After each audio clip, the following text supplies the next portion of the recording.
வேலைவாய்ப்பு அதிகரிப்பு பற்றியோ, இப்ப இன்றைக்கு சூழ்நிலையில வேலைவாய்ப்பு குறைவா தான் இருக்கு அப்படின்றத பத்தியும் நேத்து பேசவே இல்லையே சார். இல்லம்மா, நேத்து நம்ம அதுக்கு தான் நல்லா சொல்றீங்க. எம்எஸ்எம்இக்கு நம்ம ஸ்கீம் ஒதுக்குறோம். 10,000 கோடி ரூபாய்க்கான நிதியை ஒதுக்குகிறோம். எம்எஸ்எம்இ மூலமாக ஒரு மனிதரை தனிப்பட்ட தொழிலதிபராக ஆக்கணுங்கிறது நம்மளுடைய நோக்கம். ஒரு கிராமத்துல ஒரு 10 லட்சம் ரூபாய் லோன் வாங்கினா அதுக்கு ஒரு 2 லட்சம் ரூபாய் மத்திய அரசு கொடுக்குது. முதல்ல மக்களை நீங்க மீண்டும் மீண்டும் மக்களை என்ன செய்யணும்னா, இந்தியா மாதிரி ஒரு நாடுகள்ல இப்ப நாம எல்லாருமே எங்க இருந்திருப்போம், ஒரு தாம்பரம் தாண்டி ஒரு 10 கிலோமீட்டர் இருந்திருப்போம். அங்கே ஒரு 5 ஏக்கர் 4 ஏக்கரில் தான் இடம் வச்சுக்கிட்டு இருந்திருப்பான். இப்போ அவனெல்லாம் சென்னைக்குள்ளே வந்தது ஏதோ பெருசாக வாழ்வாதாரம் கிடைக்கணும் பிராட்வே வரைக்கும் வந்தான். இப்போ திருப்பியும் அடுத்த 50 வருஷம் கழிச்சு எங்கே தெரியுமா போயிருக்கான், தாம்பரம் தாண்டி 500 ஸ்கொயர் ஃபீட் இடத்துக்கு போயிருக்கான். நான் சொல்கிறது ரொம்ப யதார்த்தத்தை சொல்கிறேன். இப்போ நாம எல்லாரும் ஒரு கிராமத்துலேருந்து இடத்துக்கு வந்திருக்கோம். இப்போ நாம இப்போ என்ன நினைக்கிறோம், நம்ம வீட்டுக்கு எல்லாருக்கும் நம்ம ஒரு சொந்த வீடு இருக்குது. எங்கேயோ ஒரு கிராமத்தில் நமக்கு ஒரு சொந்த வீடு இருக்கும். குறைஞ்ச ஒரு 2000 ஸ்கொயர் ஃபீட் இடமாவது நமக்கு இருக்கும் கிராமங்களில். ஆனால் நாம் இப்போ சென்னை வந்துட்டு திரும்பி நம்மளுடைய அடுத்த பசங்க அடுத்த தலைமுறை திருப்பி 200 ஸ்கொயர் ஃபீட் வாங்குறதுக்கு சொந்த ஊர் போகிற கதையா இந்த 50 ஆண்டு காலம் சென்னையுடைய வளர்ச்சி இருந்திருக்கு. அப்போ கிராமத்தில் இருக்கிறவங்கள கிராமத்தில் தொழில் வாய்ப்பை உண்டு செய்யணும்.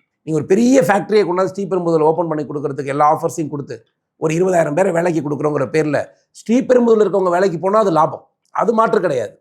ஆனால் அதே ஒருத்தன் திருச்சியிலேருந்து ஒருத்தன் வந்து ஸ்ரீபெரும்புதூரில் வேலைக்கு வந்தால் அது அவனுக்கு வாழ்க்கையை மாறாது.